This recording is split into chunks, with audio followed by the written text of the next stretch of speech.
निर्देश जरूर पढ़िए। और निर्देश में दिया है कि एक प्रकाशक द्वारा एक पुस्तक छापने पर विभिन्न मदों पर किए गए खर्च का ब्यौरा नीचे दिए गए पाई चार्ट में दिया गया है।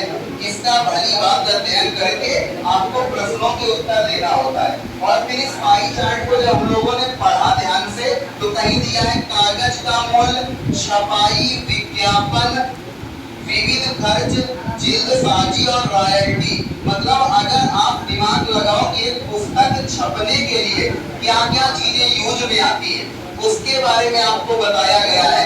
और ये कोई पुस्तक ऐसे नहीं मार्केट में बन के आ जाती है, बहुत सारे खर्चे होते हैं, टैक्स वगैरह भी आपको पे करना होता है, वो सब आपको इसमें दिखाया गया है। ठीक है ना।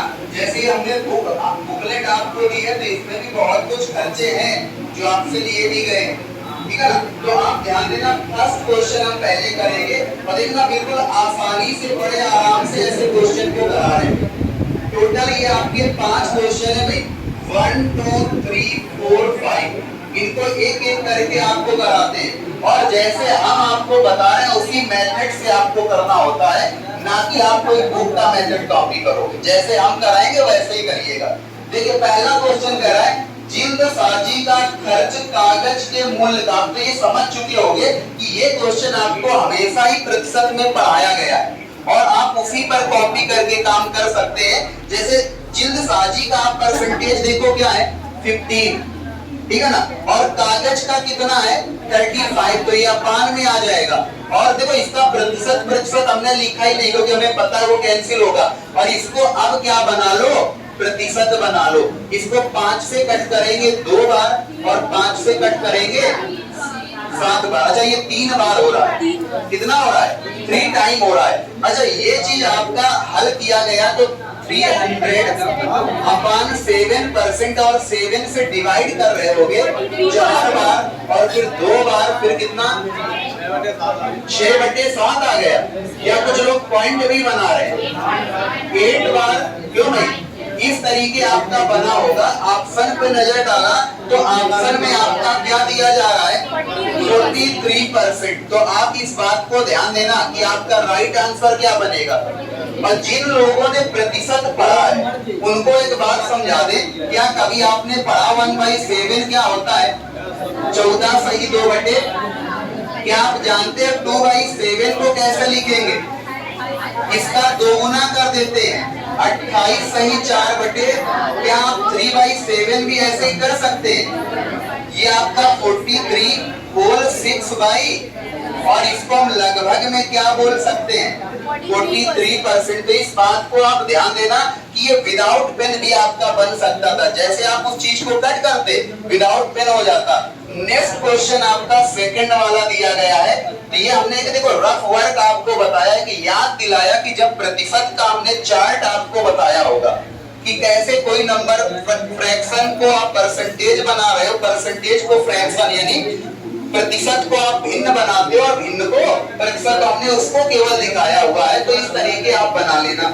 आप सेकंड क्वेश्चन देख पा रहे हैं, रॉयल्टी का संगत केंद्रीय कोण। तो रॉयल्टी आपको कितना मिला, 17%। ठीक है ना। और इसके बाद में विज्ञापन देखा आपने, वो कितना है, 10%। तो कह रहा है कि संगत केंद्रीय कोण से कितना अधिक है। एक तो पहली बात ये आपका एंगल शो नहीं कर रहा है, ये क्या शो कर रहा है, उसका परसेंटेज प्रतिशत।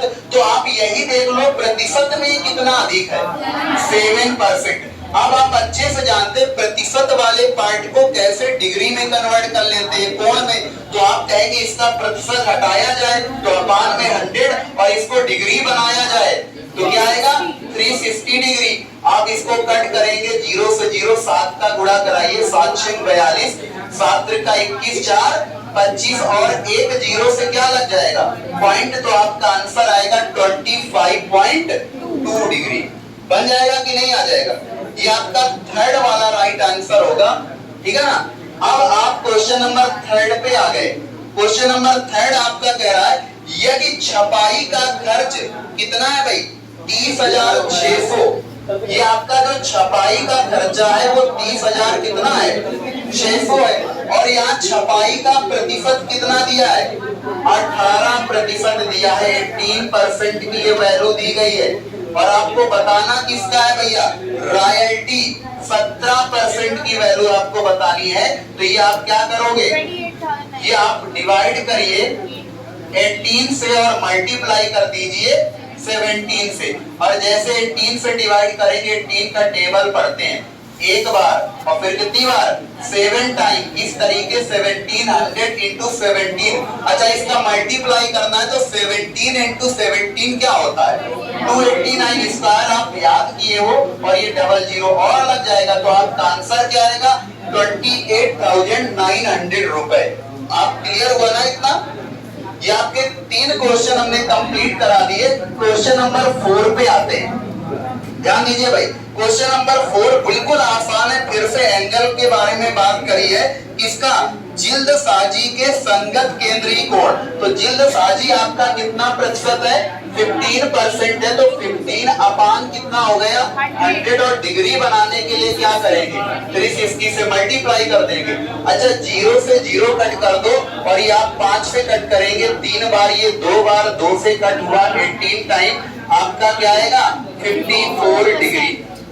अच्छा, आपने जब फर्स्ट डे वाली क्लास पढ़ी होगी तो आपको एक अच्छा सा रिलेशन हमने समझाया था। अगर जिनको वो बात समझ में आई है तो ये विदाउट पेन भी आप बता सकते हो, नहीं बता सकते। आपको बताया था 100% क्या होता है, 360 डिग्री होता है। तो 1% क्या होता है भैया, 3.6 होता है, था ना। और आपको ये बताया था 10% क्या होता है, आप कहेंगे 36।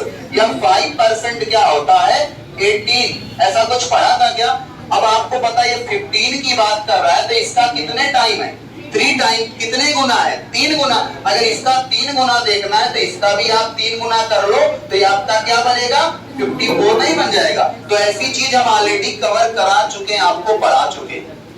जिनका क्लास मिस हो गया हो तो आपको बता दें, ये चीजें हमने आपको अलग ढंग से कराई हुई थी फर्स्ट क्लास में। बहुत सारे पॉइंट आपको बताए थे। तो जिनको ये बात पता है तो इस 15% का डायरेक्ट डिग्री आप लिख सकते हो क्या, 54। अब बात करते हैं इसका लास्ट क्वेश्चन, आपका जो 5th नंबर क्वेश्चन है। ये आपका क्या है, ये भी बहुत आसान है क्योंकि आपसे बोला गया यदि विविध खर्च 6000 रुपए, जो आपका विविध खर्च है वो 6000। तो हमने विविध खर्च यहाँ पे देखा, क्या दिखाई दे रहा है, 5% की वैल्यू कितनी है, 6000। कितनी है, 5% आपका 6000 है। तो आपको बताना क्या है, रॉयल्टी पर खर्च विज्ञापन खर्च से कितना अधिक है। एक तो आप पहले रॉयल्टी देखो कितना है, 17%। विज्ञापन कितना है, 10%। कितना अधिक है, 7। अच्छा, ये आपने ऑलरेडी किया हुआ था। सेकंड में आपने देखा था ना, 7% ज्यादा है। तो आप देखो 5% की वैल्यू अगर 6000 है तो हमें 7% की वैल्यू बतानी है। तो आपको पता है हम 1% की वैल्यू बताएं तो ये आपका क्या आएगा, 1200 आएगा। डिवाइड करिए, 1 की वैल्यू आ गई। अब हमको 7 बताना है तो मल्टीप्लाई करो 8400। बोलो भाई, 8400। क्या यहाँ तक क्लियर हुआ। तो ये आपके 5 क्वेश्चन थे। अगर आप सही ढंग से पढ़ाई कर रहे हो, रेगुलर पढ़ाई कर रहे हो तो आराम से ये बना लोगे बिना किसी डाउट के। और हमने तो इस तरह चीजें भी बहुत सारी बता दी यहाँ पे आपको कि ये चीजें ऑलरेडी हम आपको पढ़ा चुके थे। ये ऑलरेडी हमने परसेंटेज में आपका कंप्लीट कर रखा है। तो आप ये ध्यान दो, जो पाई चार्ट आपका टॉपिक होता है, जो चैप्टर होता है, ये बहुत ही आसान रहता है। हाँ, आप लोग परेशान हो सकते हो जब आपके 2-2 चार्ट बन के आएंगे, तो उन पर भी हम बात करेंगे, ठीक है ना। तो अब हम आगे बढ़ेंगे और जो जो हमने पहले होमवर्क के लिए दिया था उन्हीं पर आपका पहले प्रैक्टिस करा रहे हैं। क्योंकि हमने आपको बताया था हम खुद आपकी इस क्लास में एक एक क्वेश्चन डिस्कस करेंगे, क्योंकि हम कोई रिस्क लेना नहीं चाहते हैं, ठीक है। किसी प्रकार का कोई रिस्क नहीं लेना चाह रहे, हम एक एक पॉइंट टू पॉइंट आपको कराना चाह रहे हैं। तो अगला निर्देश पढ़िए और यहाँ दिया है 6 से 10। इस बार भी कितने क्वेश्चन है आपके, 5 क्वेश्चन आपके दिए हैं। तो 6, 7, 8, 9, 10 ये वाला जो आपका चार्ट है ना, ये अभी तक का सबसे आसान चार्ट होने वाला है। अगर आपने इसको किया हो तो ये इससे आसान कुछ होता ही नहीं है, ये समझ लो। जो आपको ये 5 क्वेश्चन की हम बात बताएंगे, अगर आपकी अच्छी कैलकुलेशन है तो आप 5 क्वेश्चन आप आराम से 2 मिनट में तो कंप्लीट कर ही सकते हो विद कैलकुलेशन, तो कैलकुलेशन थोड़ा सा बड़ा भी है, ठीक है ना। तो